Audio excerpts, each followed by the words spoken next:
Há uma expressão muito comum entre nós que diz que as aparências enganam. Mas há uma afirmação neste boletim hoje, nesse estudo, de que as aparências não enganam.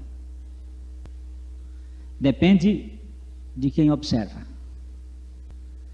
Depende do observador. Os observadores incautos, os observadores inexperientes, eles se enganam. Mas o observador perfeito nunca se engana. Vamos olhar aqui o texto de 2 Samuel 14, 25, que diz: não havia em todo Israel homem tão admirável pela sua beleza como Absalão. Desde a planta do pé até o alto da cabeça, não havia nele defeito algum. Que coisa extraordinária um homem bonito assim. Eu tenho a impressão que nunca houve um homem tão bonito na história do mundo como Absalão. A Bíblia diz que não havia nele nenhum defeito. E disse, tão admirável pela sua beleza. A palavra admirar é aquilo que você olha e fica assim, com a boca aberta. Fica embevecido. E o texto aqui está mostrando desse Absalão. Mas nós lemos em Isaías 1:6 o seguinte: desde a planta do pé até a cabeça, não há nele coisa sã. Há só feridas, contusões e chagas vivas. Não foram espremidas, nem atadas, nem amolecidas com óleo. Enquanto a gente olha pela aparência, você vai dizer assim: Absalão era um homem formoso, bonitão. Era um pão. Era um tipo extraordinário, lindo. Embevecia. Cada um que olhava para Absalão ficava admirado. Mas quando a Bíblia olha para Absalão e olha para Glênio e olha para você e olha para a humanidade e olha para todos, o campo de visão de Deus é exatamente o oposto. Diz a palavra de Deus que não, desde a planta do pé até a cabeça, porque é o mesmo texto que está dito lá em 2 Samuel 14, 25, desde a planta do pé até o alto da cabeça, não havia nele defeito algum. Mas de que ótica que não havia defeito algum? Da ótica exterior. Mas se fosse visto da ótica interior, teríamos que concluir o que Deus está dizendo, que desde a planta do pé até o ápice da cabeça, não há nele coisa sã, senão feridas, contusões, chagas vivas. Não se trata aqui de nenhum leproso fisicamente, não se trata aqui de nenhuma pessoa portadora de infecção externa, mas trata-se da estrutura íntima, não só de Israel, mas de toda a humanidade. Então, se você tomar o versículo de 2 Samuel e o versículo de Isaías, você vai dizer assim: o que acontecia? O que acontecia é o que acontece hoje. Que quando a gente olha para uma pessoa, diz assim: puxa, que crente formidável, que maravilha, que pessoa maravilhosa, que vida linda, que vida extraordinária, que bênção. são. Agora convive com ele. Come feijão com sal. Experimenta a vivência, aí você vai ver a ótica de Deus. Mas quanto pus, e quanto que eu pus confiança nele, não tinha nada. Quanta doença, quanto nada. Então vamos lá. Um arauto, hoje não existe mais arauto, mas arauto era aquele mensageiro do rei que ia na frente anunciando a chegada do rei e preparando o povo para a visita do rei ou a permanência do rei. O arauto batia o seu cetro, o seu cajado e avisava, né, a presença do rei. Um arauto real rodeou pelas ruas da aldeia, proclamando sua urgente mensagem: vem o rei virá amanhã à vossa aldeia, preparai as vossas casas, pois ele almoçará com um de vós quando chegar. Vem o rei vai chegar nessa aldeia, preparai, ele vai almoçar numa casa, gritando nas ruas, proclamando alto. Que casa ele vem? Será que é a minha? Deixa eu cuidar de arrumar. Grande foi a atividade que se seguiu. Varria-se aqui, esfregava-se ali, lavava-se acolá, removia-se o pó, podavam-se as árvores, limpava-se o quintal, punha-se aqui e ali um adorno, e assim se passara todo o dia e parte da noite, preparando. O rei vai chegar amanhã, como é que vai ser? Será que ele vem na minha casa? Será que ele vai almoçar comigo? Será que ele vai entrar na minha casa? Deixa eu preparar.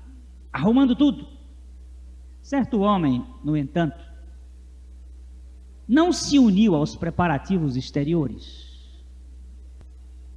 Melhor que isto é eu limpar meu coração, disse ele simplesmente. Cuidarei de que tudo esteja direito entre mim e meus semelhantes. Deixa eu ver se eu devo alguma conta. Deixa eu ver se tem alguém que não gosta de mim, eu preciso acertar logo. Deixa eu ver se tem uma pessoa que tem um problema lá e está zangado. Deixa eu cuidar desse lado interno. Deixa eu ir lá. E essa será a melhor maneira de me preparar para me encontrar com o rei.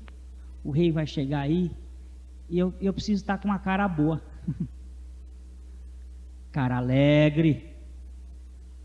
Porque, olha gente, melhor do que uma casa arrumada é um hospedeiro satisfeito. Porque você ter na casa que você vai se hospedar um colchão bom, uma cama limpa, uma toalha velha. Segundo o irmão Gerson Gonçalves, a gente quando vai hospedar uma pessoa não deve dar toalha nova não. Ele disse para nós aqui, nos orientando, dizendo: não dê toalha nova não, irmãos. Toalha nova não enxuga. E é verdade, a pior coisa é dar toalha nova. Você passa assim, ela está cheia de cera, cheia de uma coisa que não enxuga, né? Dá uma toalha que já foi usada, lavada, amaciada. Então você chega lá na casa, tem tudo, está tudo arrumado, tudo bonito, mas a dona da casa está murmurante.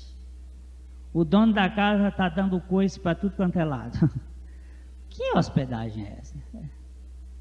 Não vale a pena, não é? Então ele disse: o rei vai chegar, a casa pode estar tudo muito bonitinha, mas e o meu estado? Eu estou preocupado porque estou devendo.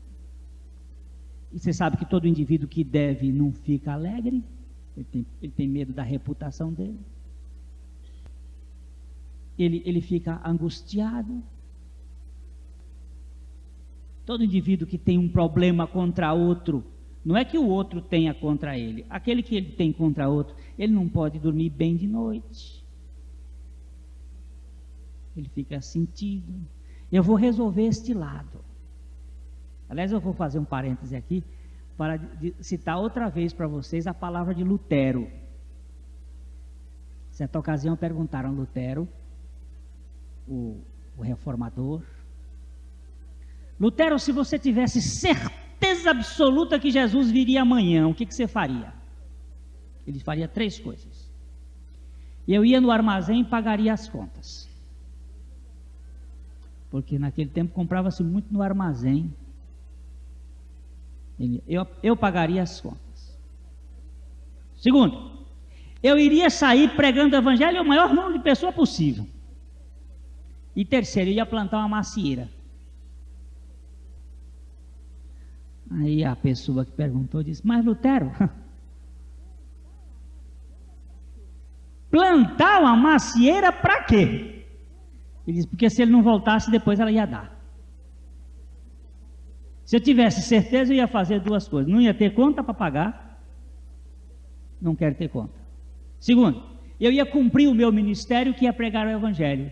E terceiro, eu ia tomar a vida como se a vida fosse continuar. Eu ia continuar fazendo as mesmas coisas que antes eu fazia. Ou seja, este assunto não me pertence ficar investigando quando é que Jesus vai voltar. Eu tenho que continuar da mesma maneira, com o mesmo propósito. Não tendo dívidas, cumprindo minha missão de pregar o evangelho e tocando a vida. E se ele chegar, ele não vai me pegar desprevenido, porque eu estou esperando. Entenderam bem a coisa do Lutero?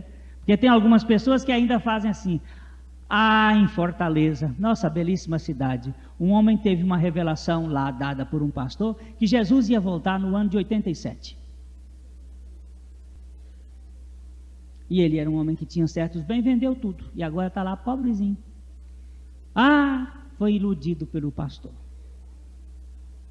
E quantas ilusões já foram acontecidas na história desse jeito? Jesus vai voltar brevemente, brevemente. Desde que o tempo é colocado em 1000 anos para o Senhor é como um dia e um dia como 1000 anos, nós estamos nos 2 dias finais da face da terra. Nós estamos nos últimos dias. Vocês sabiam disso, né? Nós estamos, de Jesus para cá, só já passaram, não passaram 2 dias. Estamos nos últimos dias. De modo que qualquer hora ele pode chegar. Hoje está mais perto do que antigamente. Está mais perto. Mas nós não devemos ficar aí preocupados. Que hora que vai ser? Quando vai ser? Não. É exatamente isso. Aquele homem sabia fazer as coisas. Vou tratar da coisa internamente. Segundo conta a história, o rei preferiu almoçar numa casa humilde, cujo único ornamento era uma rosa branca no parapeito da janela. E seu morador era um homem alegre e simples, que não se preocupava tanto com a fachada. O rei ia passando e viu toda a casa ornamentada, arrumada. Ele viu naquela casinha uma rosa branca na janela. E um homem alegre na janela, olhando, sorrindo para o rei. Aquela simplicidade, não estava? Ele olhou e disse: que casinha simplesinha, essa casa deve ter gente autêntica. Deixa eu entrar, eu quero almoçar nessa casa. Os outros que enfeitaram demais, perderam o tempo. Receio, disse o rei, que os outros tenham procurado encobrir injustiças e maus sentimentos, justificou o rei. Mas este homem embelezou o coração. Almoçarei com ele. 1 Samuel 16, 7 nos informa: mas o Senhor disse a Samuel: não atentes para a sua aparência, nem para a grandeza da sua estatura, porque eu o rejeitei. Porque o Senhor não vê como vê o homem, pois o homem olha para o que está diante dos olhos, porém o Senhor olha para o coração. Que coisa! Nós temos a tendência de olhar para essas coisas bonitas de fora. Eu às vezes brinco com minha mulher e faço uma careta bem feia, ponho os olhos estrábicos, faço umas formas assim, pergunto: você casaria comigo se eu fosse assim? Ela disse: eu não. Eu digo: então você casou com minha beleza. Mas bem sabe ela, E algumas pessoas que já viram o retrato antes, com exceção da minha mãe, que pode, coruja não acha filho feio, né? Que era uma coisa horrível. Hoje está bem melhorzinha, eu acho que melhorou muito. Mas muitas vezes nós nos impressionamos muito com a beleza das pessoas. Você olha para aquele tipo, aquele guapo, mancebo, bonitão, você diz, opa, é aquele. E nem sabe que ali dentro mora um leão enjaulado. Você vê assim aquela moça bonita, elegante, vistosa, charmosa, você diz, oba, é ela. E nem sabe que ali é um butantã que não tem mais tamanho, cheio de serpentes e víboras, né? A nossa tendência é sempre nos impressionar com aparências. E Deus está chamando a atenção, dizendo, não faça isto, não se empolguem com essas coisas são passageiras. Eu andei um tempo, eu até deve estar por aí, metido uns papéis que eu andei anotando e fazendo umas anotações, que eu queria descobrir uma coisa. Quando eu estive nos Estados Unidos, em 1980, eu tive uma curiosidade despertada. Muitos homens bonitos casados com mulheres feias, mas feias mesmo, feias que fazia pena. E alguns homens feios, mas feios, casados com mulheres bonitas. E eu comecei a notar algumas coisas. O que será isto? O que será isto? E comecei a descobrir, mas eu parei na minha pesquisa, eu quero ainda até continuar, que normalmente as pessoas feias por fora se compensam em serem pessoas mais bondosas, mais tolerantes, mais dóceis. Enquanto que aquelas outras bonitas demais, elas se põem assim numa posição de eu sou tal. Foi o que aconteceu com Absalão. Absalão achou que porque ele era o máximo, o povo todo ia correr para cima dele e fez uma revolução lá e botou Davi para trás, porque ele era um tipão. Nós tivemos um político aqui no Paraná, que teve a sua trajetória toda por causa da sua beleza. Foi eleito, foi até governador. Agora a careca não está permitindo mais, talvez. Mas a beleza chama muita atenção. Votos das mocinhas, votos dos moços, a se empolga com beleza, a gente fica assim animado com beleza. Beleza vende muito e traz muita aquela atitude de. Mas veja bem a palavra de Deus dizendo: quando Samuel entrou na casa de Jessé, e Jessé mandou preparar o banquete, e lá vem os filhos de Jessé, cada um mais bonito do que o outro. Logo que entrou Eliabe, aquele moço bonito, ele olhou para ele e pensou no seu coração, como nós às vezes pensamos: estou diante do ungido do Senhor, estou diante de uma pessoa realmente que merece a maior apreciação. E foi o que Deus disse: olha, moço, Samuel, este erro é um erro que vem lá do jardim do Éden, porque a mulher viu que a árvore era agradável aos olhos e foi tomar a árvore, mesmo sabendo que era contrária à palavra de Deus, mas é agradável aos olhos. Se é agradável aos olhos, a gente vai tomar. É um erro primário, e ela se empolgou e foi a nossa queda. Assim também aconteceu aqui, ó. Ele olhou para o rapaz, se empolgou com o rapaz, e Deus disse: não, meu profeta,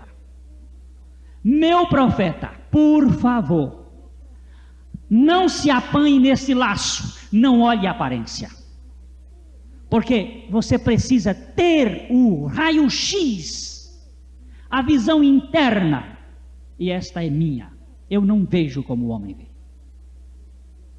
Tá bom isto? Então vamos continuar. Há uma tendência muito forte no gênero humano de valorizar as aparências. Aquilo que tem por fora, você considera mais importante do que aquilo que tem por dentro. Você vê, por exemplo, que muitas mulheres se preocupam demais com a maquiagem e muito pouco em ir fazer um exame de câncer no ginecologista. Semanalmente estão indo às manicures, fazendo as cutículas das unhas, passando os cremes na cara, vou usar a palavra assim, mas se arrumando tudo, e se esquece que os médicos estão dizendo que pelo menos de 6 em 6 meses, as mulheres devem ir fazer um exame de Papa Nicolau, um exame de células interiores, para ver o que está por dentro. A gente despreza o interno. De um modo geral, nós desprezamos aquilo que não é visto. É verdade ou não é verdade isso?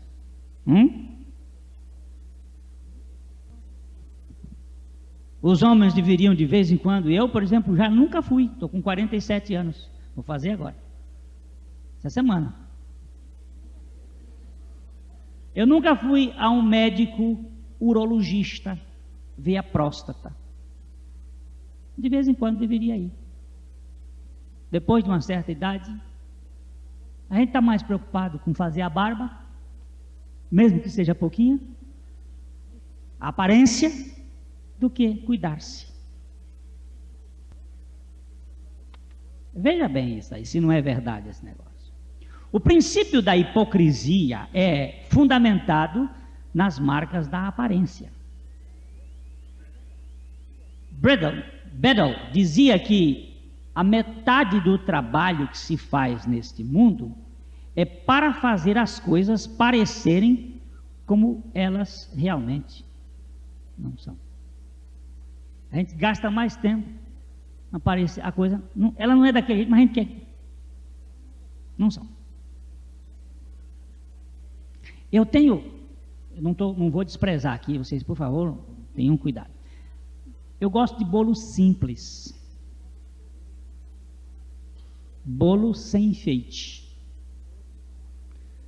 A gente às vezes gasta tanto glacê em cima do bolo que estraga o bolo. Ainda bem que hoje em dia tem uns glacês menos açucarados, eles estão fazendo umas coisas mais e menos gordurosos. Mas cobre o pobre do bolo, o bolo vem todo coberto. Aí você, ai que bolo bom! Tira aquele glacê de cima que ele fica bom. Vamos comer o bolo como ele é bolo. Mas a gente gosta de enfeitar, arruma tudo. Ah, mas um prato bonito eu não estou desprezando a beleza não, mas você pega aquele tomate e corta, faz aquele negócio, aí faz uma florzinha no tomate, ninguém come aquilo. Mas vai lá todo enfeitadinho, todo enroladinho, fica lá, bota, enrola. E aquilo a gente despreza da maionese, tira só a maionese. Eu não estou indo contra as aparências, eu estou dizendo a supervalorização que nós damos a coisas que não dão em si mesmo a devida realidade nas coisas. Vamos ver o que Jesus falou sobre isto aqui, sobre a ideia da hipocrisia, em Mateus 23, 27. Ai de vós, escribas e fariseus hipócritas, porque sois semelhantes aos sepulcros caiados, que por fora realmente parecem formosos, mas por dentro estão cheios de ossos de mortos e de toda imundícia. O que Jesus está chamando a atenção aqui é exatamente este lado, bonito para os outros, que a gente valoriza. Bonito para os outros. Eu fui visitar uma casa lá em Teresina, e o dono da casa resolveu me mostrar a casa toda. Né? Ele contente, tinha conseguido uma casinha muito boa, ajeitada, então ele estava muito alegre. E pastor, vem ver aqui a casa. Aí me mostrou, e a mulher atrás, bem, não mostra não. E ele abria, olha aqui, pastor. E ela, bem, não mostra não. E cutucando, e eu estou escutando ela. E ele, olha pastor aqui, não tem, foi. Aí chegou lá num quartinho, ela, não, mas não vem. Por que aí não vem?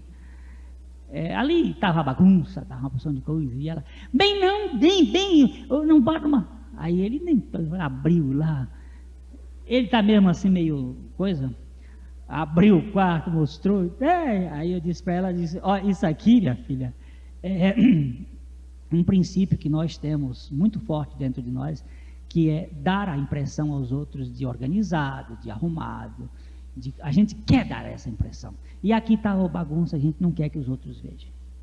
Isso é um princípio nosso. Mas ela sofreu, e depois, desculpa pastor, mas é que eu não tenho empregada, e aí começa a desculpa, eu não tenho coisa, eu não tenho tido tempo, com criança pequena, não pode arrumar, e aí vai aquela coisa toda, aquela choradeira, né? Mas é o princípio que Jesus ainda está dizendo assim, a gente dá muita ênfase ao que está bonito, ao que está arrumado.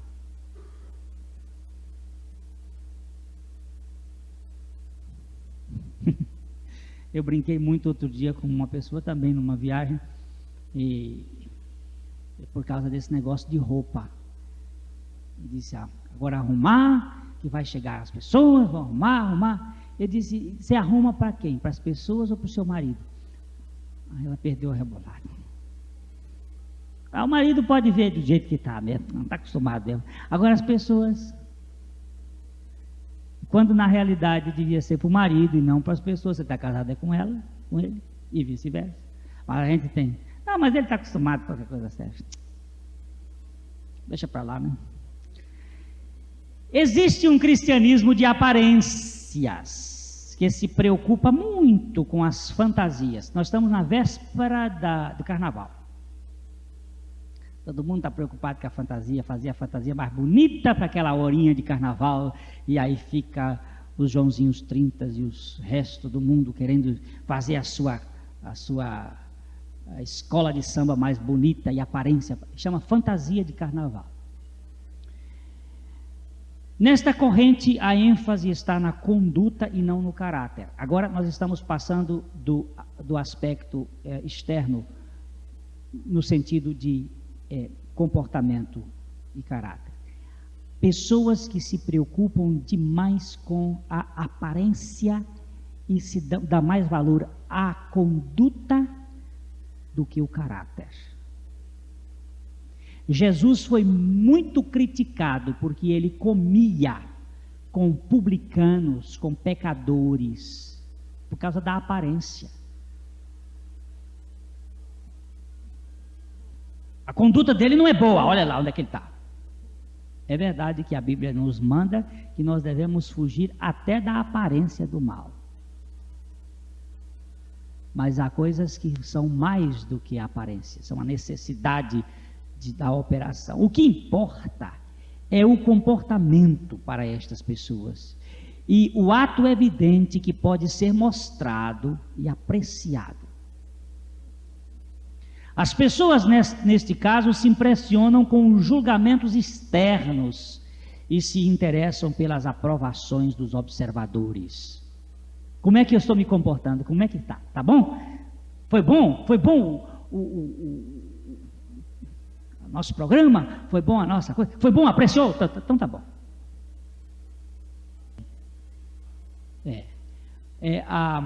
A Hipócrate, que é a máscara, e personare é o som que vem através da máscara. O ator usava uma máscara, e vamos aqui imaginar que você tivesse com uma máscara aqui. Se você falasse esse seu vozerio, que é conhecido por todos nós aqui, saísse por aquela máscara, ninguém ia ficar enganado, dizendo assim, quem está ali é o Chicanísio. Não, ia dizer assim, quem está ali é o Renan, naquela máscara lá é o Renan. Certo? Então, é a palavra personalidade, quer dizer, o som que vem através da máscara, que aparece.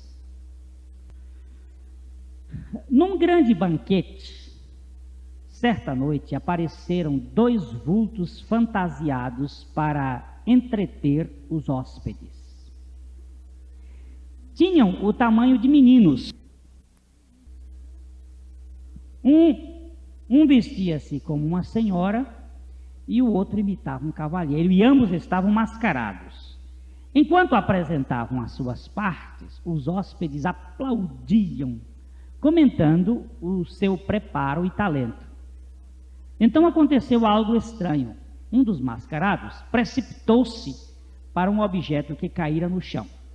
O outro atirou-se também para o mesmo objeto. Na luta em que se seguiu, arrancaram-se as máscaras e revelou-se a identidade dos dois. Eram 2 macacos. O homem vê o exterior e com isto, às vezes, fica tristemente desapontado. Aí o que Jesus manda? Não julgueis pela aparência, mas julgais segundo o reto juízo. João 7:24. Você imagina aqueles 2 macacos parecendo com gente, arrumado, fazendo as coisas. É engraçado. Eu fiquei imaginando a cena. Eu às vezes gosto de imaginar as coisas. E fiquei pensando aqueles 2 macacos. Um vestido de homem, todo mascarado, não aparecia a mão, de luva, arrumado, fazendo as suas coisas. E todo mundo apreciando, achando engraçado aqueles bichos fazendo. Até tirar a máscara. Até tirar a máscara. Tirando a máscara, acabou a decepção, acabou a alegria, acabou também o aplauso. Ah, macaco. E eu fiquei pensando, quanta macacada dentro da religião. A religião de Deus trata com o coração, com o íntimo. A Bíblia diz que Deus ama a verdade no interior. Vamos ler juntos Salmos 51:6. Eis que desejas que a verdade esteja no íntimo. Faz-me, pois, conhecer a sabedoria no secreto da minha alma. Oh Deus, tu desejas, a outra versão diz, tu amas a verdade no íntimo. Íntimo. Não para eu contar para ninguém. No íntimo. Quando o salmista entendeu esta realidade, foi que ele orou assim. Vamos lá, uma oração dele do Salmo 51:10. Cria em mim, ó Deus, um coração puro e renova em mim um espírito estável. A outra versão diz, renova dentro em mim. Aliás, aqui é uma expressão quase pleonástica. Dentro, em, já é dentro, dentro em mim. Um espírito inabalável. Eu quero lá dentro, meu Deus. Eu não quero para eu dar impressão para as pessoas. Que adianta ser condecorado por uma multidão e ser condenado por Deus? O que adianta? Aqui, recentemente, quando houve a nossa Assembleia Convencional, houve um líder que recebeu uma comenda da nossa cidade. Comenda encomendada. Eu lamentei de não ter encontrado-me com ele para dizer para ele, não receba essa comenda. Porque veio uma outra pessoa aqui anteriormente e foi procurar a um vereador e chegou lá e disse, vereador, no próximo, este ano vocês vão ter eleição e seria bom vocês darem uma comenda para essa fulano, porque ele tem feito muito por Londrina. O homem nunca nem pisou aqui. Nunca veio aqui. Vocês deem uma comenda para ele. E assim você vai ganhar voto dos batistas.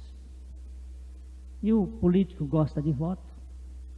Correu lá, arranjou uma comenda e o homem foi lá receber a comenda. O que adianta você ser receber comenda por encomenda? Hã? Essas coisas são lamentáveis.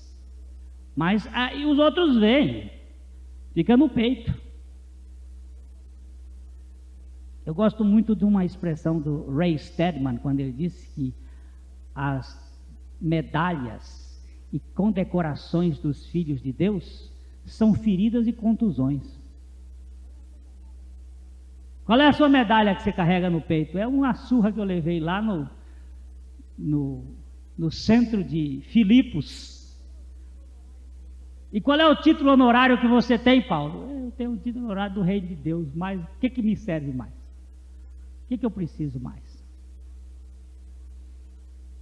Ah, quanta coisa que a gente empolga, mas não vale empolgação nenhuma. Vamos ler juntos 2 Coríntios 5:10. Porque é necessário que todos nós sejamos manifestos diante do tribunal de Cristo, para que cada um receba o que fez por meio do corpo, segundo o que praticou, o bem ou o mal. Aonde é que você vai comparecer? E esse tribunal precisa de testemunha? E esse tribunal vai precisar chamar aqui, olha aqui, vem cá. Eu quero aqui que você apresente os valores do George Smith. Esse tribunal lá tem tudo catalogado. Ele não vai precisar de nada. Então todos nós haveremos de comparecer perante o tribunal de Deus. Não é por outra razão. É que Deus não se ilude, Ele não vai ser trapaceado por nenhum de nós. Então é preferível a gente começar a tratar a coisa com seriedade.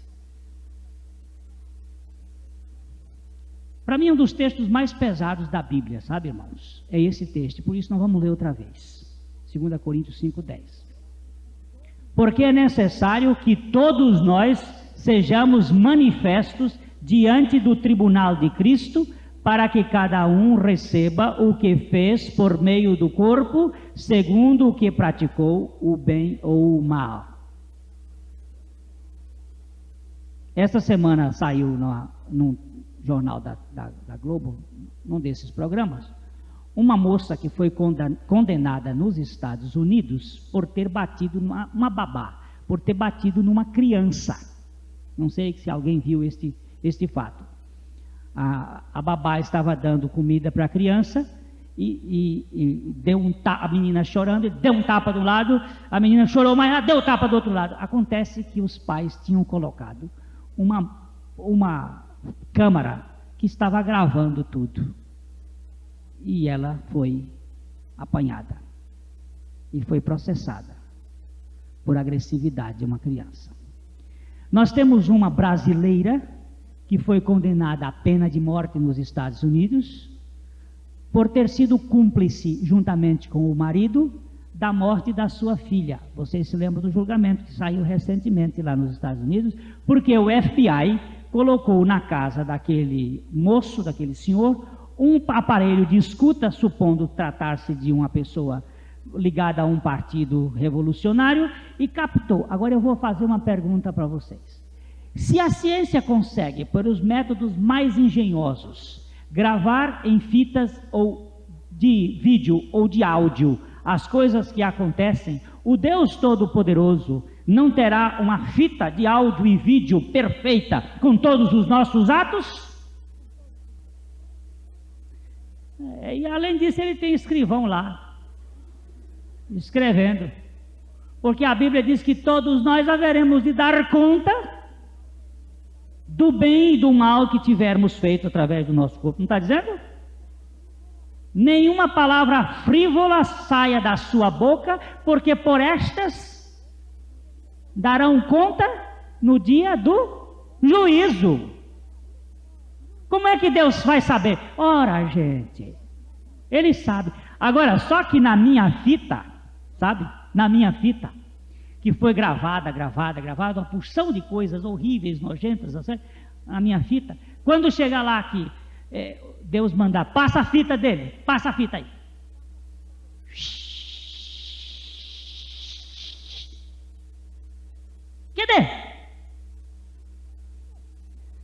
passou uma coisa em cima dela chamada o sangue de Jesus, o seu filho, e purificou de todo pecado. Onde é que está? Eu estou aqui, o advogado já me libertou de tudo isso, me fez participante da morte, me fez participante da ressurreição. Aí corre igualzinho outro dia, recebi uma fita para ouvir, botei no coisa, a fita, rodei mais para frente, rodei mais para frente. O que foi que aconteceu com essa fita? Desgravou. Passaram com a fita no cabeçote do imã. Acabou tudo. Você sabe como é que faz? Aí na igreja. Tem alguém para trazer aquele cabeçote aqui no instante. Pede o cabeçote de desgravar. Não sei, o Oswaldo deve estar lá em cima. Se ele estiver me escutando, ele providencia. Eu quero mostrar como é que se desgrava uma fita. Tem um cabeçote, é uma peça bem assim, ó. A fita está gravadinha, você passa com ela aqui, tira do outro lado, está em virgem. Desgravou tudo. Eu vou comparecer perante o tribunal de Deus. Mas quando chegar lá, cadê a fita? Está arquivada, segundo a graça de Deus que fez esta obra. Veja bem, há muita gente que investe na sua reputação e cuida muito da opinião perante as assembleias dos homens e não se incomoda com a pureza e inteireza de um espírito reto. O homem não vê o interior, mas Deus vê. E é neste ponto a vida se caracteriza por autêntica ou falsa, por santidade ou hipocrisia. Certa ocasião Jesus viu uma figueira. Vamos ler juntos Marcos 11, 12 a 14, depois 20 e 21. No dia seguinte, depois de saírem de Betânia, teve fome e avistando de longe uma figueira que tinha folhas, foi ver se porventura acharia nela alguma coisa. E chegando a ela, nada achou senão folhas, porque não era tempo de figos.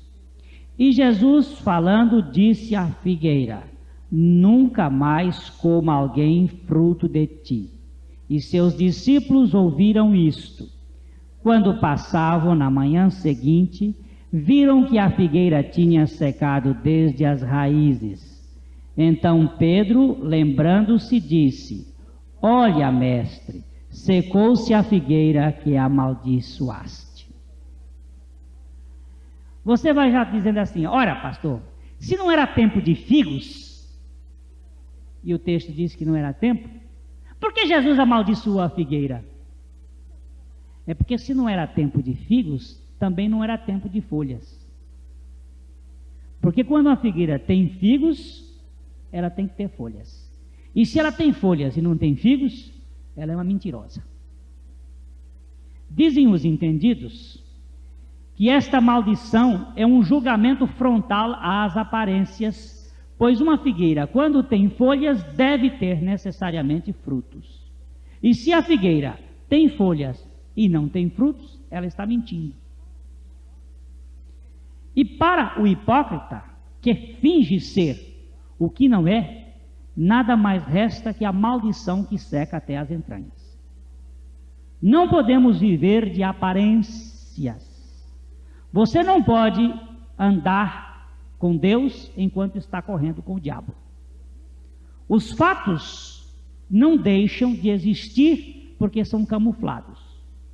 O que você parece ser, seja realmente. Só os homens sinceros diante de Deus podem ser autênticos diante dos homens. Não nos interessa um comportamento correto perante os homens se faltar lealdade diante de Deus. Não vale uma reputação notável sem um caráter ilibado, sem mancha, sem defeito. Caráter é aquilo que nós somos no escuro, e reputação é o que fazemos diante dos holofotes. O rei, certa ocasião, disse o seguinte: foi visitar o seu reino um outro rei, E ele disse para o rei visitante: você não sabe, mas eu sou o rei mais feliz da face da terra. O meu reino é formado de pessoas fiéis. Eu tenho os homens mais fiéis do mundo moram no meu reino. As pessoas mais dignas que existem neste mundo são habitantes do meu reino. E para você ter a noção do que eu vou lhe dizer, amanhã você vai ver uma coisa. Eu vou encher a minha piscina com leite de cabra. Todos vão trazer leite de cabra para encher a minha piscina. E vão fazer durante a noite. E o rei então convocou o arauto para dizer: cada um deve trazer um balde de leite de cabra e jogar na piscina. E a noite desceu sobre a terra, escureceu-se o sol e tudo ficou negro, e o povo começou a trazer os seus baldes. E só se ouvia o barulho lá, tchua, tchua, tchua, tchua, até que a piscina ficou cheia. E no outro dia o rei então chamou o seu amigo e abriu a cortina do palácio, e a piscina estava cheia de água. É que cada um pensava o seguinte: não vai fazer falta o meu balde d'água no meio daquele imensidão de leite. Eu tenho que fazer queijo para cuidar das crianças, não é para dar capricho a esse rei. Eu vou cuidar dos meus interesses. E a piscina estava cheia de água.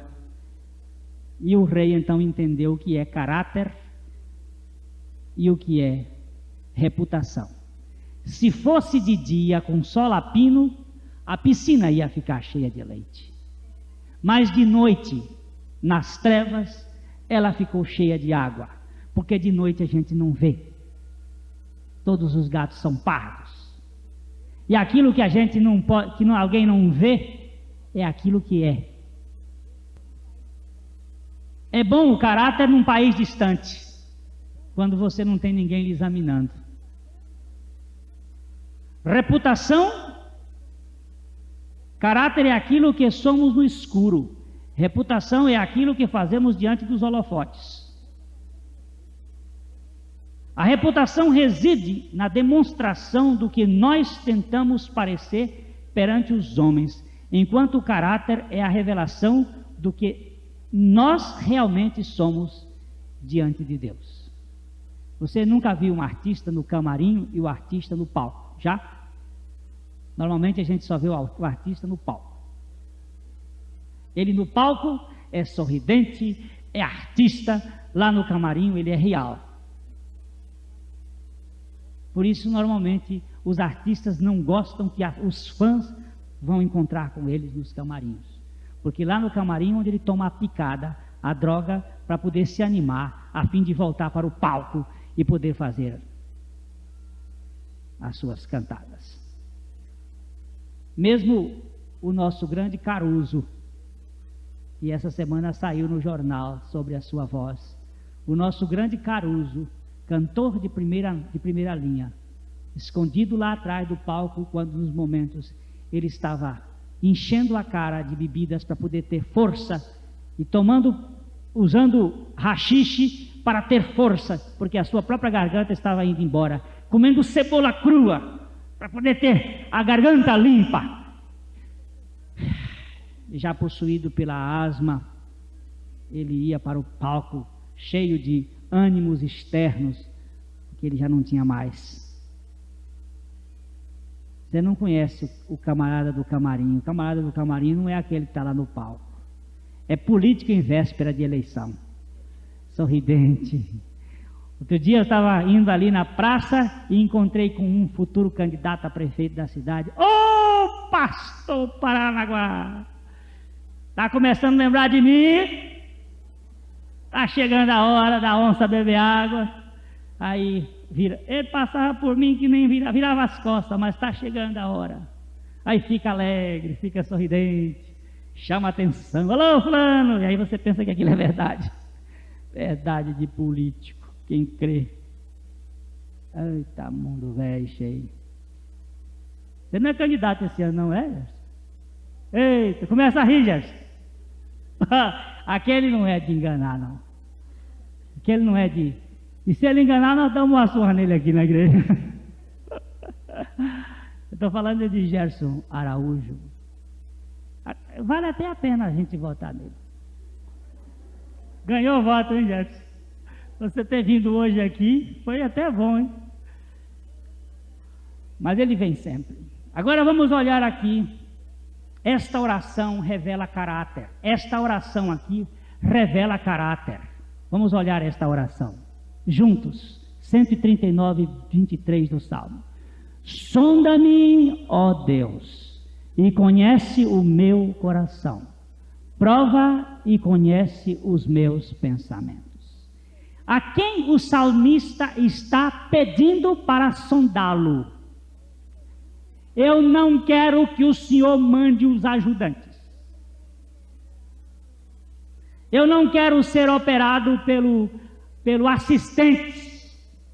Eu quero ser operado pelo Senhor. Eu quero ser sondado por ti mesmo. Você sabe que uma das pessoas que eu mais admiro, assim, da sua postura na Bíblia, é Moisés. Moisés, eu tenho uma admiração por Moisés tremenda. E especialmente quando o povo danou a botar ídolos nas orelhas e pendurar ídolos, e Deus disse, eu vou destruir esse povo. E Moisés pulou lá na frente e disse, o senhor não destrói não. Se o senhor tiver que destruir esse povo, o senhor me risca do livro da vida e acaba com tudo. Aí Deus disse, tá bom, Moisés, você é um homem que se põe como intercessor e eu estou atrás de intercessores. Tá bom, Moisés, eu vou mandar meu anjo para dirigir esse povo e você vai conduzir esse povo e meu anjo vai contigo e vocês vão até lá, na terra prometida, vocês vão. Mas eu não vou aparecer no meio não, porque se eu aparecer eu vou consumir esse povo. Moisés bateu o pé e disse, com o anjo eu não saio daqui. Se o senhor não for, com o anjo eu não vou. Tem muita gente que quer anjo, bota o anjo, manda o anjo acampar aqui ao redor, manda mais um outro anjo lá. Moisés não era homem de anjo não, sabe? Moisés agradou e disse, eu quero é a ti, porque eu sei que se eu tiver a ti, os anjos também vêm. Agora, se eu não tiver a ti, pode vir um anjo lá daqueles boca mole lá do inferno, me atrapalhar, eu não saio daqui com anjo, eu não vou. Você sabe que esse homem me admira. Depois vocês leem o capítulo 33 e o 34 de Êxodo, vocês vão verificar lá Moisés dizendo isso. Não dou uma passada aqui se for com anjo, eu só saio se for com o Senhor. Aí Deus diz para ele, disse, a minha presença irá contigo e eu te darei descanso. Aí ele diz, agora sim, agora o Senhor falou, conversa que eu entendo. Eu não quero ir com outra coisa, eu quero ir com a tua pessoa. É isso aqui que eu quero que você chame a atenção. Sonda-me, ó Deus. Eu quero ser sondado por ti. Eu também admiro Davi quando pecou e levou Joabe a contar o exército. Davi chegou ao governo do povo de Israel com uns 450 homens esfarrapados, com a mulambice, com homens incompetentes, e chegou ao governo de Israel, e chegou lá, e se tornou o grande general, se tornou o rei, o poder. Quando ele estava no auge do poder, ele chamou o seu general-chefe da Casa Civil, e disse o seguinte, seu Joabe, vai contar o povo de Israel. Joabe disse, rei meu senhor, não fica bem você ficar preocupado com números, isso é coisa de Deus, não fica contando números para confiar em números. Números podem ser maldição, meu senhor. Ele disse, não, vai contar. E Joabe saiu a contar, e foi contar, e saiu contando, e encontrou 1.100.000 em Israel, e 400.000 em Judá, e aí chegou trazendo a nota, olha, há 1.500.000 e tantos soldados que puxam da espada. Aí Deus disse, agora chegou minha vez, escolha Davi, tem aqui 3 pragas para você, ou todo mundo vai ser consumido, ou haverá uma grande peste, ou você vai ter que cair na mão Aí ele gritou aqui: não, senhor, eu não caí na mão de homem nenhum, Deus me livre, que eu caia nas tuas mãos.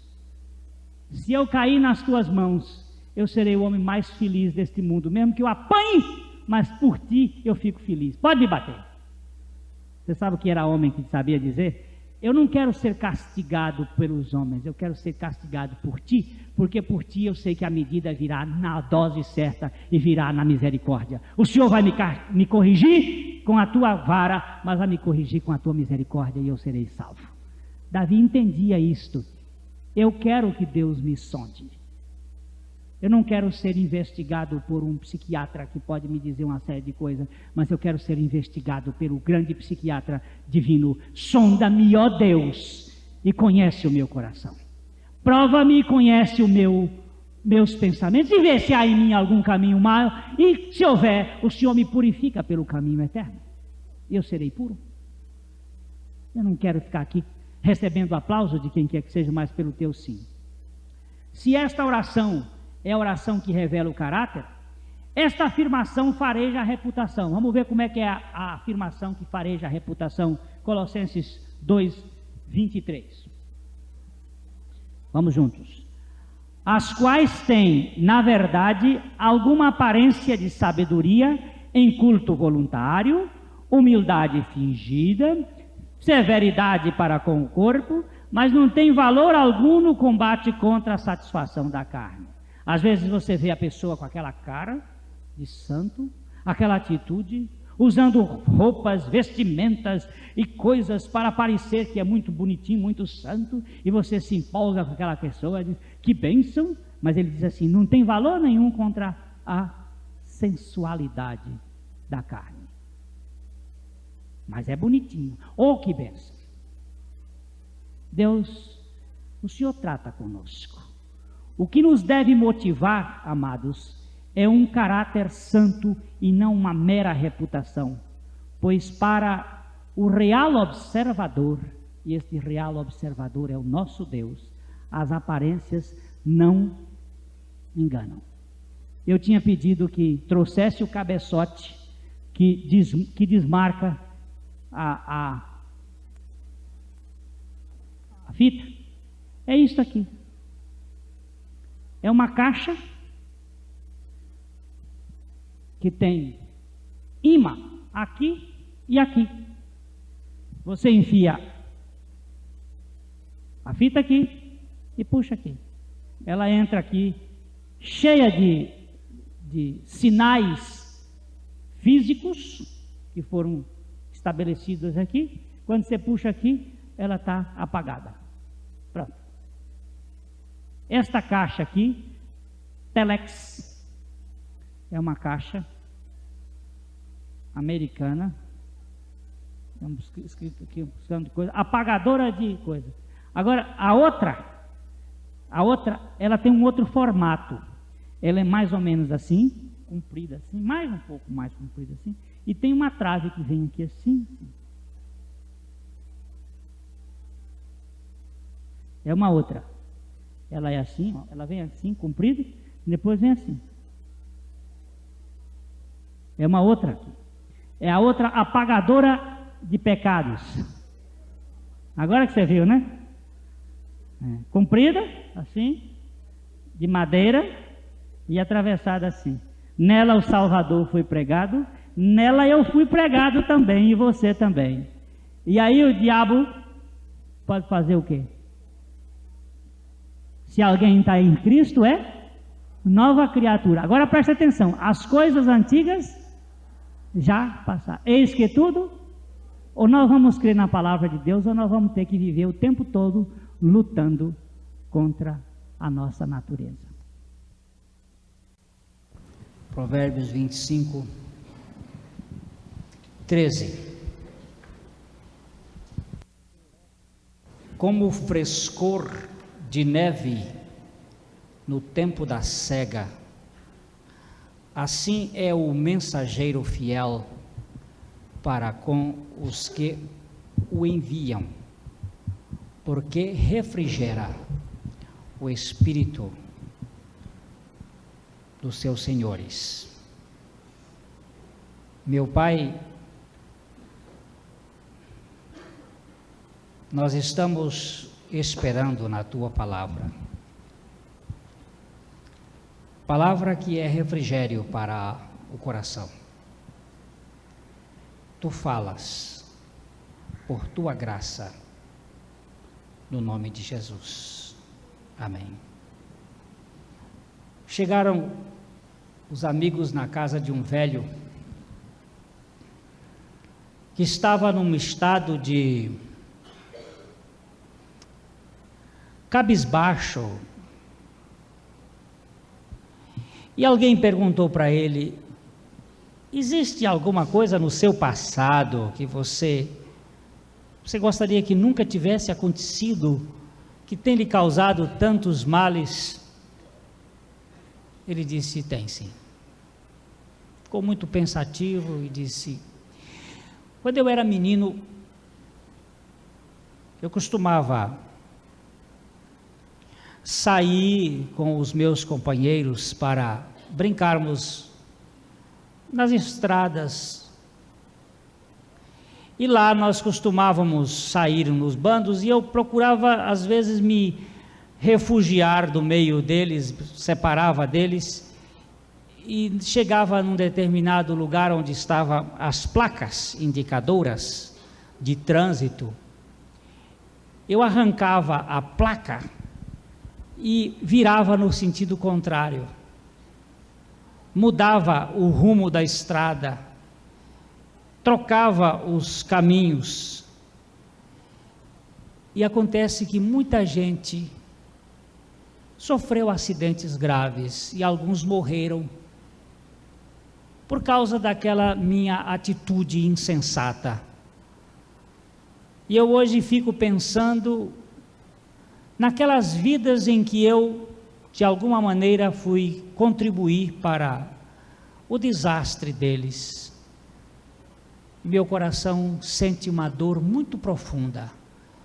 Eu me sinto muito culpado por ter sido instrumento de muitas vidas que se desgraçaram por minha causa. Você trocar um sinal importante na vida de uma pessoa, um sinal de trânsito, pode ser fatal. Uma estrada que tenha um abismo. Nós fomos visitar um lugar que é chamado Buracão das Araras, no estado do Mato Grosso. E tem uma entrada, quando a gente vai no rumo de Coxinho, e chega num determinado ponto, tem uma entrada mostrando. Felizmente que quando chega bem próximo, eles começam a fazer alguns anúncios. Porque ali há um acontecimento geológico bem interessante. Mais ou menos num diâmetro de 100 metros, a terra afundou e fez um buracão, como se fosse um estádio de futebol, lá embaixo, de uns 100 metros de profundidade. A terra afundou assim, está lá embaixo. Se você vier desavisado, você vai cair dentro daquele buraco. Talvez alguns acham que foi um meteoro que caiu ali, afundou, outros acham que foi um vazio da terra, uma bolha da terra e a terra desceu. Está o buraco lá. E se não tiver um aviso, a pessoa cai. A mensagem certa, a Bíblia está dizendo aqui, ela é como um refrigério. Hoje nós estamos de certo modo, aproveitando os benefícios deste nosso ar condicionado que está iniciando na sua trajetória aqui na igreja. E o que acontece, de um modo geral, é que o ser humano é um ser de cabeça quente.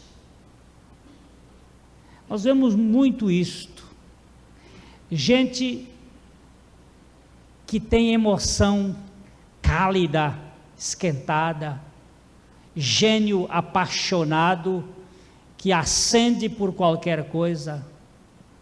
No trânsito da cidade, quando alguém tapa a nossa passagem, logo se vê como as pessoas se esquentam, pega logo a faísca, cabeça quente, coração incendiado, paixões fortes, fogo tremendo que existe dentro do coração invejoso. Tudo isto é fruto de gente, do homem, que na verdade, por causa do pecado, se tornou um ser que a Bíblia chama de sequidão de estio. No Salmo 32, os versos 2 e 4, a palavra de Deus nos mostra duas coisas aqui, no verso 2 e depois no 3 e 4. Bem-aventurado o homem a quem o Senhor não atribui iniquidade, e em cujo espírito não há engano. Enquanto calei os meus pecados, envelheceram-me os meus ossos, pelos meus constantes gemidos todo dia, porque a tua mão pesava dia e noite sobre mim, e o meu vigor se tornou em sequidão de estio. A expressão sequidão de estio, não sei se vocês entendem o que é isto, mas estio é o período de falta de chuva. E quando num determinado lugar esta sequidão se torna profunda, tudo seca, resseca, fica tostado, o chão se torna adusto, crestado, quente, o calor toma conta, aquele estado de fadiga, de angústia, a gente fica querendo respirar. É isto que o salmista, acostumado às regiões mais cálidas, está descrevendo.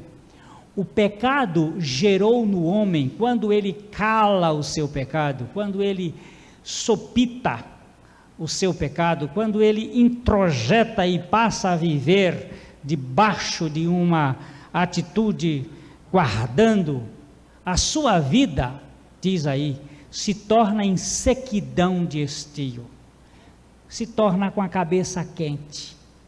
Pessoas que acendem a fagulha com qualquer coisinha, emoções rápidas, pega na bateria, vai logo. Esta é a característica da raça humana, uma raça esquentada, falta sistema de refrigeração, e por isso funde o motor com muita facilidade, não aguenta andar deserto, porque não tem sistema de aeração, de ventilação.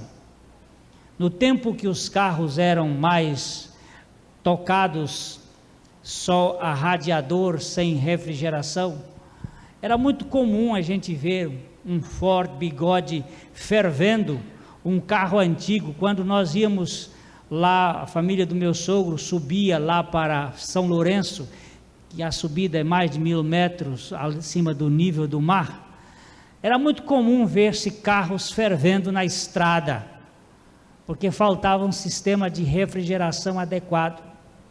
E é muito comum a gente ver hoje nos hospitais pessoas que o motor queimou, nos hospitais psiquiátricos e nas casas e nas residências, porque lá num determinado hospital psiquiátrico nos Estados Unidos dizia assim: tem muita gente que aqui está que não deveria estar, e tem muita gente que não está aqui que deveria estar.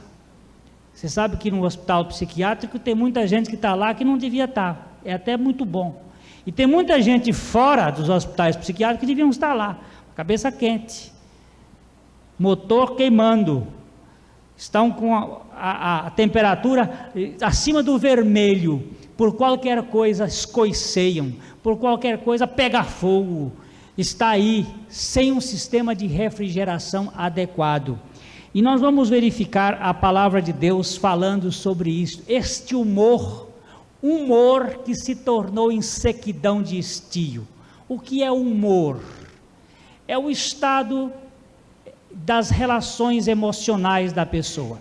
pessoa mal-humorada, que não tem uma vida tranquila, que não tem... Houve um político aqui em Londrina que fez uma certa vez uma política na base de moringa fresca, cabeça fria, uma cabeça tranquila, mas é isto, mais do que isto, é um coração que vive dentro da amplidão da obra de Deus. Nós temos em Atos capítulo 3, versículo 19,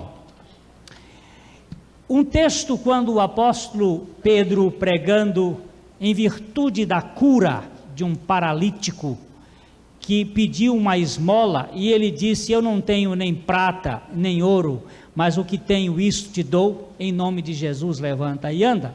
Aquele paralítico começou a andar e o povo correu para Pedro pensando que ele fosse o autor daquela obra, daquela façanha. O apóstolo Pedro disse: olha, varões, irmãos, eu não tenho nada a ver com isto.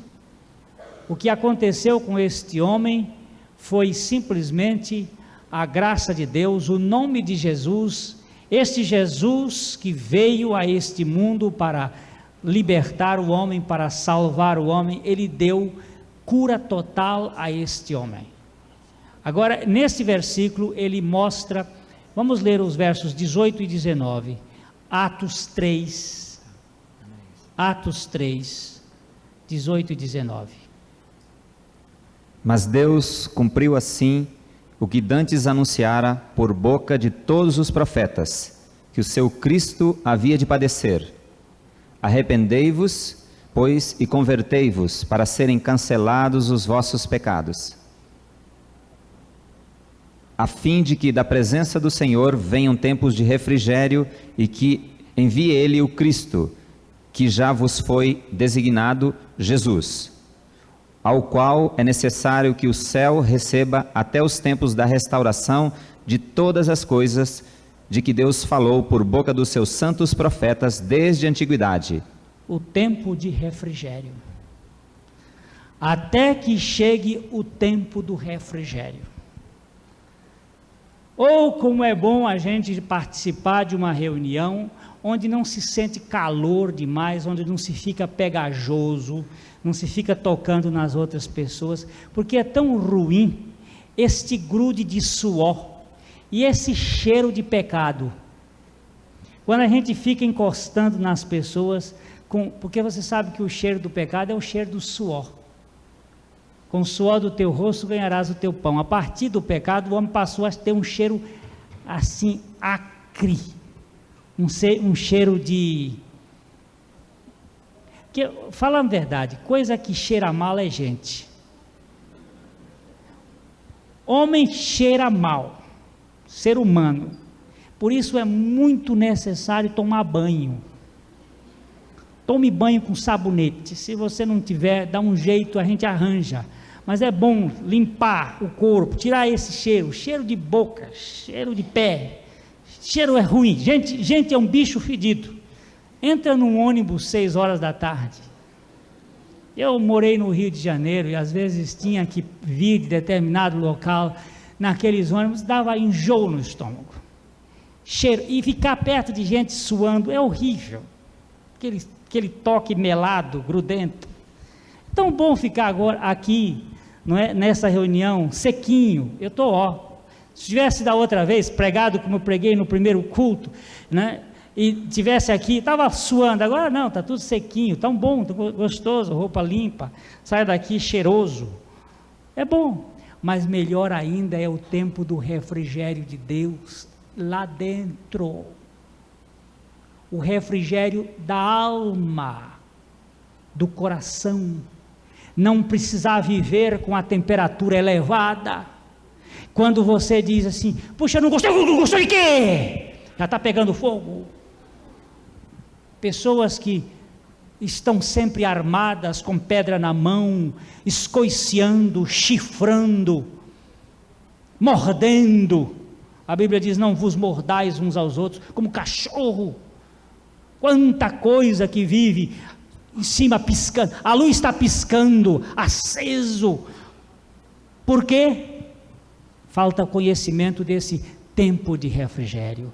até que venha o tempo do refrigério, o tempo que Deus tem para nós, para vivermos uma vida de perdão. Arrependei-vos e convertei-vos, para que sejam apagados os teus pecados, a fim de viverdes em tempos de refrigério. É aqui que está a coisa, gente. A culpa é a pior desgraça na vida de uma pessoa. Uma mente culpada, ela está sempre acesa, se defendendo, justificando-se, procurando alguma coisa para reagir. Uma mente limpa, justificada por Deus, tranquila, descansada pela graça de Deus, é tranquila, passa a viver o refrigério de Deus, fica tranquilo. A coisa que o homem mais precisa neste mundo é conhecer o perdão de Deus, que é o lugar do refrigério. Quando alguém se encontra tremente, como certa ocasião uma senhora estava numa reunião onde havia uma ceia, estavam fazendo a ceia, e ela começou a se contorcer, chorando, e o pastor pregando sobre o sacrifício de Jesus, e ela começou a chorar alto, e o pastor então suspendeu a ministração e se dirigiu àquela senhora e disse para ela: mas por que a senhora está tão... Ela disse: porque eu tenho tanto pecado, eu sou uma pessoa tão desgraçada. E ele disse: então aproxime-se, vem aqui à frente. Pegou o pão, pegou o sangue, o símbolo do vinho, e disse: olha aqui, Jesus deu a sua vida pela senhora, ele morreu para perdoar todos os seus pecados. E ele levantou o cálice e disse assim: olha, este cálice é o sangue do Novo Testamento derramado para a remissão de todos os pecados. Ela disse: mas eu não mereço. Ele disse: ótimo, ótimo, porque é para quem não merece. Ele veio buscar e salvar pecadores. Cristo Jesus veio ao mundo, diz o apóstolo Paulo, para salvar pecadores. A senhora é uma pecadora? Ele disse: a maior de todas. Ele disse: ótimo. Paulo também considerava-se o maior pecador, pois foi para os maiores pecadores, e ele lavou a senhora no seu sangue, perdoou os seus pecados. E ele disse: o que eu preciso fazer? A senhora precisa crer. A Bíblia diz: creia no Senhor. Eu creio de todo o meu coração. Ótimo. E o pastor pegou a ceia e disse: agora a senhora toma. Ela disse: mas e eu posso? A senhora crê que a senhora morreu com Cristo? A senhora crê que Cristo é o Salvador? A senhora creio, pode tomar agora. Naquele instante ela disse: enquanto eu estava tomando, eu estava vendo, Ele me perdoou de todos os meus pecados, e o meu coração estava tomando posse de uma coisa: tranquilidade, refrigério, perdão. Eu posso ser um prostituto, um ladrão, é aí que estes são salvos, porque se reconhecem pecadores. Todos aqueles que se reconhecem verdadeiramente culpados, podem ganhar o perdão verdadeiro, porque Deus tem perdão para pecadores, Ele não tem perdão para quem não é doente. Só o doente precisa de médico. Eu dou graças a Deus porque fui a Ele como um doente moral, como um pecador perverso, e Ele me libertou. Eu não quero inverter aqui a seta da estrada para você não cair num lugar confuso. Eu quero mostrar para você realmente que você tem que entrar no tempo do refrigério pelo arrependimento e pela conversão. Arrependei-vos e crede. O arrependimento é essa atitude sincera e verdadeira que você chega diante de Deus dizendo: eu não sou digno, Senhor, eu não sou digno.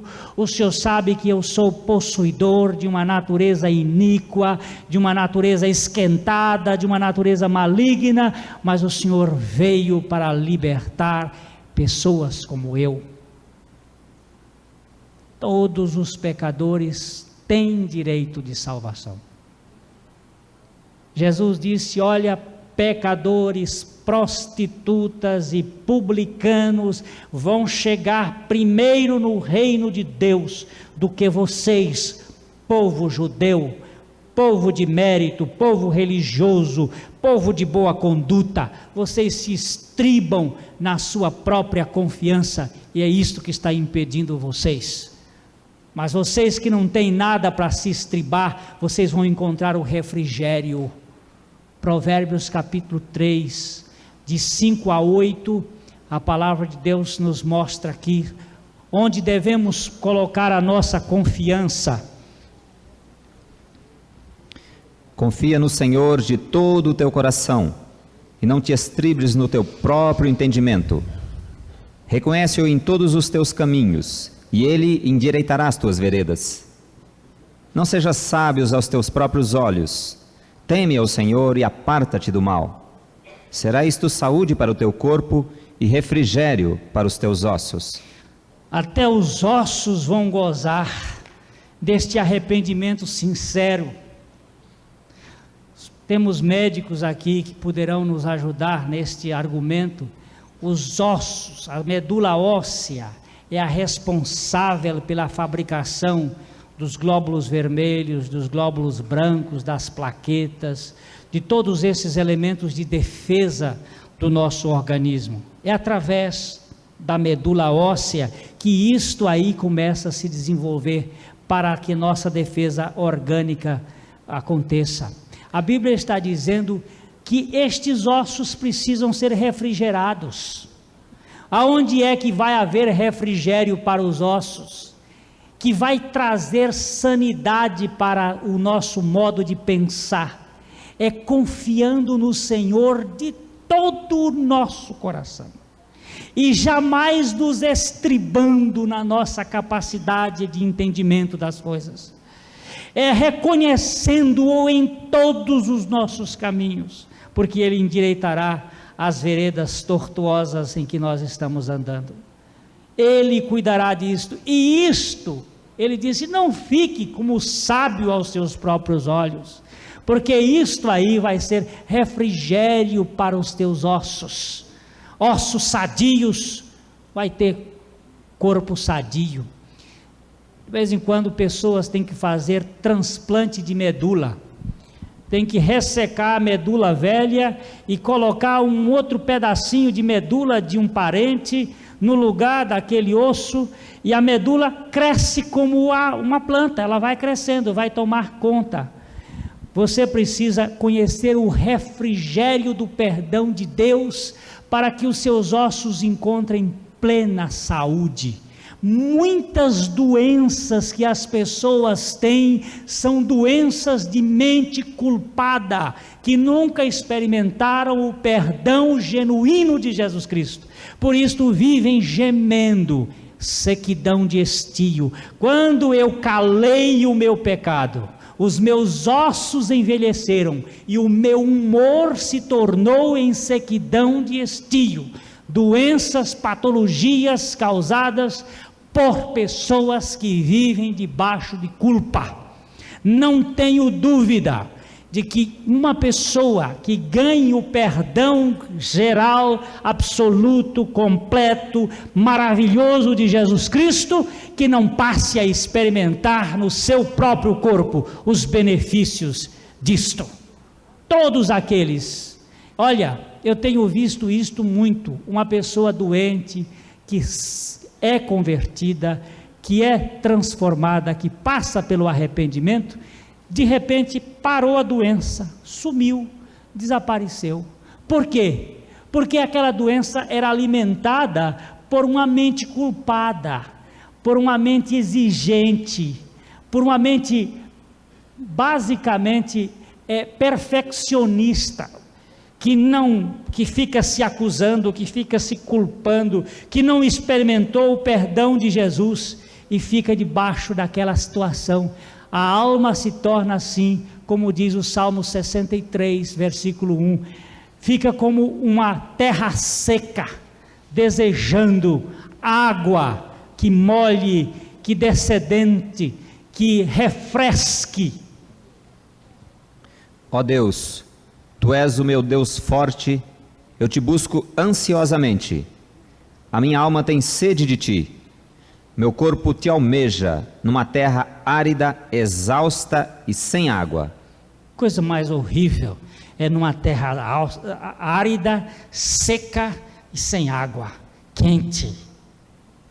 Está faltando chuva, está faltando o derramar do orvalho de Deus, está faltando o molhar da graça. Por isso a pessoa fica ali se acusando, se irritando e vive com atitudes mesquinhas, reclusa, trancada. Agora, quando você encontra com Jesus Cristo, o Senhor Jesus, o Salmo 23, de 1 a 3, você sabe esse salmo de cor, mas nós vamos ler esse trecho lindo da palavra de Deus. Sabe que as velhas verdades, cada dia que eu as leio, eu fico mais grato a Deus, porque elas são tão seguras. Este salmo, ele tem se renovado no meu coração. O Senhor é o meu pastor e nada me faltará. Ele me faz repousar em pastos verdejantes. Leva-me para junto das águas de descanso e refrigera a minha alma. A minha alma refrigerada. Guia-me pelas veredas da justiça, por amor do seu nome. Amém. A minha alma refrigerada pelo meu Senhor. O seu corpo hoje está refrigerado, está gostoso. Está ou não está gostoso? Está frio? Os mais sensíveis sentem um pouco mais de frio. Mas não está bom? Mas você pode verificar quando sua alma estiver refrigerada pelo Senhor. Está tudo pegando fogo aqui, mas a minha alma, Ele me refrigerou. Refrigera a minha alma. Neste mundo de secura, de mediocridade, de almas tensas, angustiadas, aqueles que encontraram-se com o Senhor é o meu pastor, nada me faltará. Dizem que uma ocasião, estava havendo um concurso de recitação, e tinha sido escolhido esta poesia da inódia israelita para ser o motivo da base daquela competição. Tinham que recitar o Salmo 23, e haviam várias pessoas que recitaram o Salmo, e um deles foi de uma maestria, de uma capacidade, quando recitou aquele Salmo 23, com toda a técnica, como um declamador sabe fazer, bonito, e o público que assistia mais levantou-se de pé e aplaudiu veementemente aquele homem. E no final tinha um velho pastor já encandecido, cabelos brancos, que foi recitar o Salmo 23. E quando terminou de recitar o Salmo 23, nenhuma palma, porque o auditório todo chorava. Sabe qual é a diferença? É que um recitou com talento, o outro recitou com vivência, recitou com a alma refrigerada. Ele conhecia o pastor, o outro conhecia a técnica de recitar. Aquele velho pastor conhecia o Senhor é meu pastor. E eu vi nos momentos mais adversos da minha vida, quando estava pegando fogo, quando a hora era dura e cruenta, quando o momento era o momento de dor e de separação, Ele refrigerar, não o meu corpo, mas refrigerar a minha alma. eu sentir a brisa das asas do Espírito passando dentro do meu coração com paz, ouvir o sussurro da voz do meu pastor, mostrando: não temas, ó pequenino rebanho, porque o Pai agradou dar-vos o seu reino. Não temas nesta hora dura. É um conhecimento do refrigério. O Senhor é meu pastor, Ele me faz descansar. É o outro lugar que Israel nunca conseguiu encontrar e que Deus preparou para a sua igreja, o descanso do refrigério. É o capítulo 28 de Isaías, do versículo 15, 10 a 13. Porque é preceito sobre preceito, preceito e mais preceito, regra sobre regra, regra e mais regra, um pouco aqui e um pouco ali.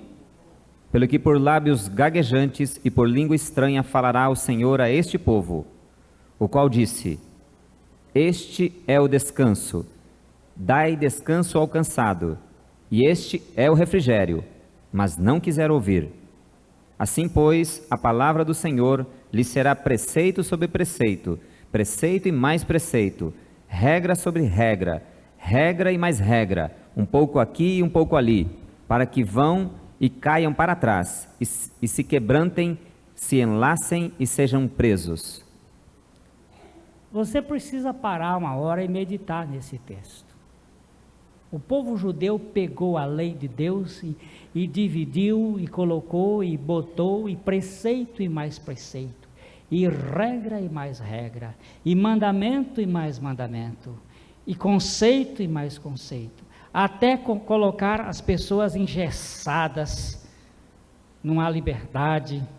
Ele disse: mas eu enviarei um povo de língua gaguejante e por lábios estranhos, que falará de um descanso. Eu tenho um descanso para o cansado, eu tenho um refrigério para essas pessoas, mas eles não querem, eles preferem este legalismo que põe a pessoa como que presa. Vocês sabem que as religiões legalistas são as que mais crescem, porque o indivíduo gosta de mandamentos, de fazer, porque quando ele chega lá, ele diz: eu consegui ultrapassar esta barreira. Mas Deus tem um descanso para você, e é um descanso que refrigera exatamente o coração. Você repare que o inferno não é lugar de refrigério.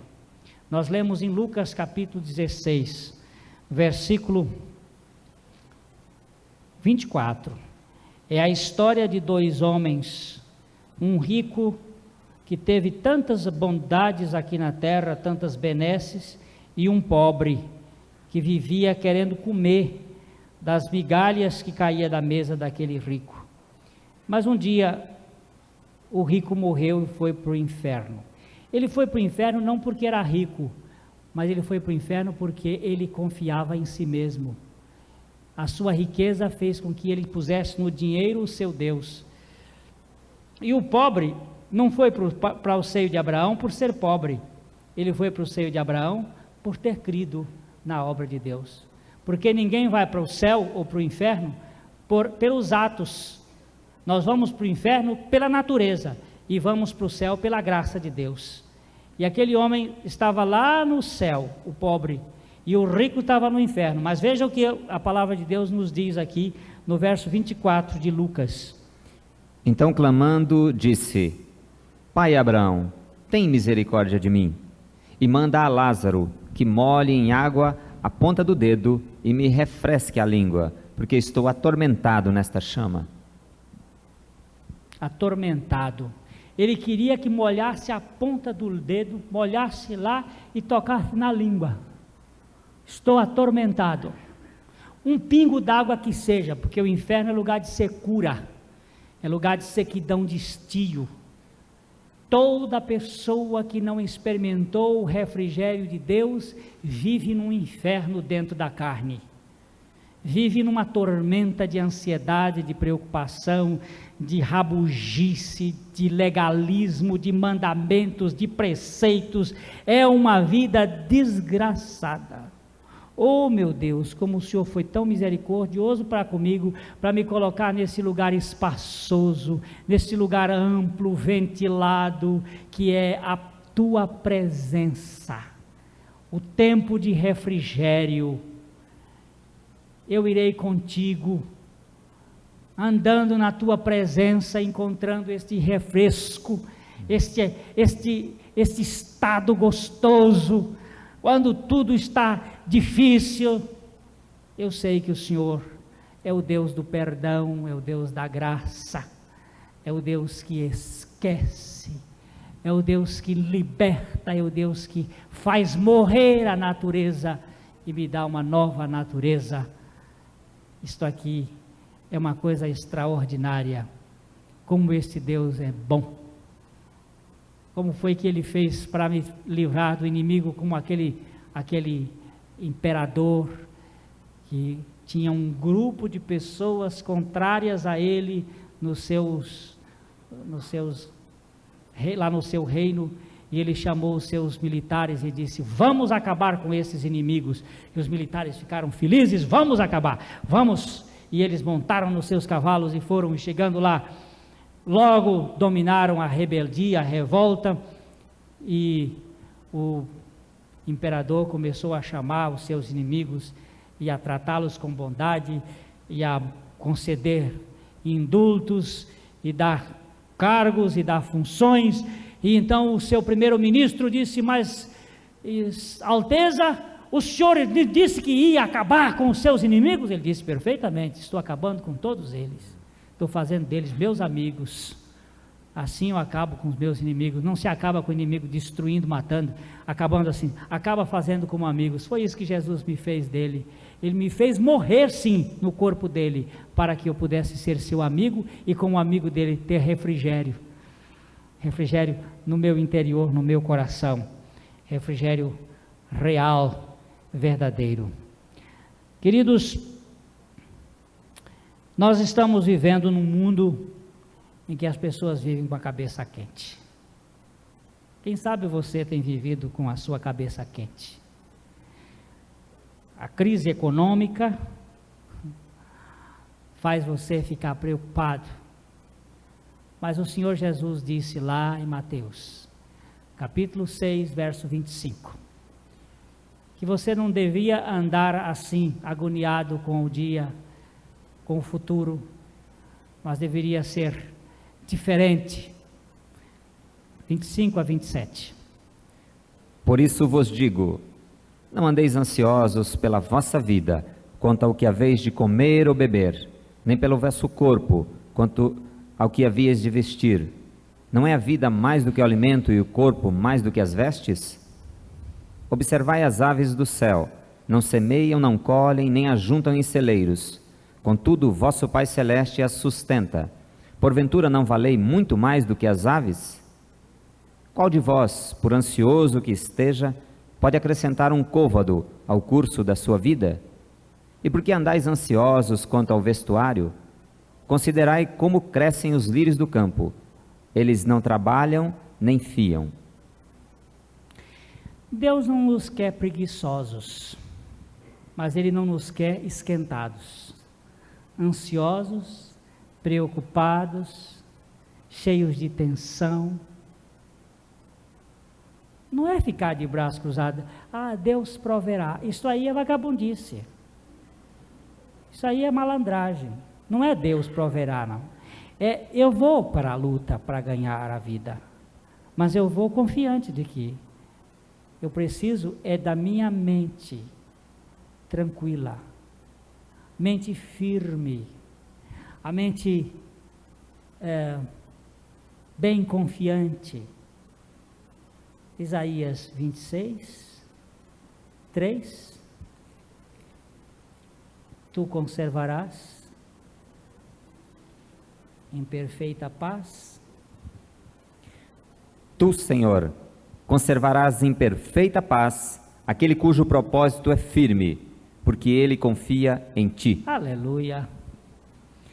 Está tudo aí, não está dando certo, mas agora, Senhor, eu sei que o Senhor não vai me desamparar. Eu sei.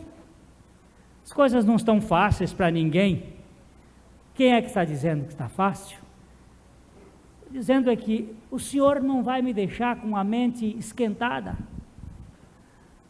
A ventoinha do teu espírito vai refrigerar de tal modo que eu posso até andar com mais velocidade e o meu carro não vai fundir o motor, porque tenho a refrigeração da tua graça. Mente tranquila, deita e dorme em paz, não tem culpa e não tem ansiedade. Por que não tem culpa? Porque todos os meus pecados foram perdoados. E não tem ansiedade por quê? Porque eu sei que o provedor vai conceder-me a graça de chegar lá com vitória. Não preciso ficar aí com o motor agitado, como é que está? Tem que parar no meio do caminho para arranjar água, para botar no radiador, para pegar, consertar a ventoinha. Não, ele vai me refrescar, refrigerar no meio dessa tensão toda. Ele é o nosso Deus maravilhoso. No mundo tereis tribulações, não foi isso que ele disse? Mas tende bom ânimo, eu venci o mundo. Ele é aquele que nos garante uma vitória real, não uma imaginária. Oh Deus, eu sei que eu sou muito fraco, e eu sei que eu não tenho condições, mas eu também sei o que a tua palavra nos diz. Em 2 Coríntios capítulo 12, versículos 9 e 10.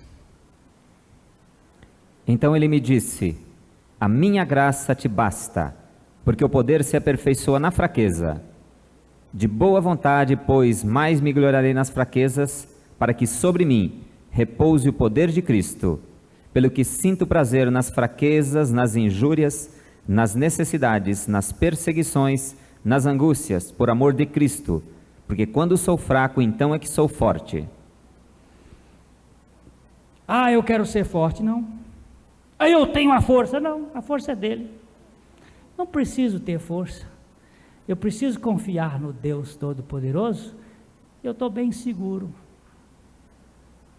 Saber que Ele é a minha refrigeração. A refrigeração do meu espírito. Isso é tão gostoso. Como é que você vai? Como é que está a sua vida? Você já entrou nos tempos do refrigério? A sua alma está refrigerada na presença do Senhor? Ele já refrigerou os seus ossos? Já há confiança de que pode enfrentar as circunstâncias mais adversas? Não vamos ficar aí, e agora como é que vamos fazer? Não sei, mas eu sei que o Senhor não me deixa desesperado. Posso esperar confiadamente no Senhor. Vamos ler finalmente Romanos capítulo 13, verso 15. Nesta refrigeração da sua alma, você precisa ter muita esperança no meio de todas as crises, porque o Deus da esperança é o único que pode encher você de gozo e paz. Romanos 15, 13. Romanos 15, 13. E o Deus da esperança vos encha de todo o gozo e paz no vosso crer, para que sejais ricos de esperança no poder do Espírito Santo. O Deus da esperança. Não tem mais esperança. Quem disse? Quem foi que disse que não tem esperança? Foram os homens, foram as circunstâncias, mas o Deus que eu conheço é o Deus da esperança. Este vos encha, o quê? Vos encha de todo gozo e paz, enquanto estáis crendo, enquanto vais crendo. A trajetória do cristão é uma trajetória de ir crendo, até crer. Mas é assim, vamos crendo, até chegar num ponto de crer realmente. E enquanto vamos crendo, Ele vai nos enchendo de duas coisas importantíssimas: alegria e paz na nossa maneira de crer, até que sejamos cheios de esperança no poder do Espírito Santo. Olha, isso tem feito bem à minha alma. Deus, eu sei que eu não posso, eu sei que eu não tenho nenhuma condição de chegar lá, mas eu sei que o poder está nas tuas mãos e eu posso descansar no Senhor enquanto vou andando, esperando com paciência, com esperança no Senhor, porque Ele refrigera a minha alma. Eu cheguei no tempo do refrigério pela graça de Jesus Cristo. Essa mesma graça foi dada a você. Amém.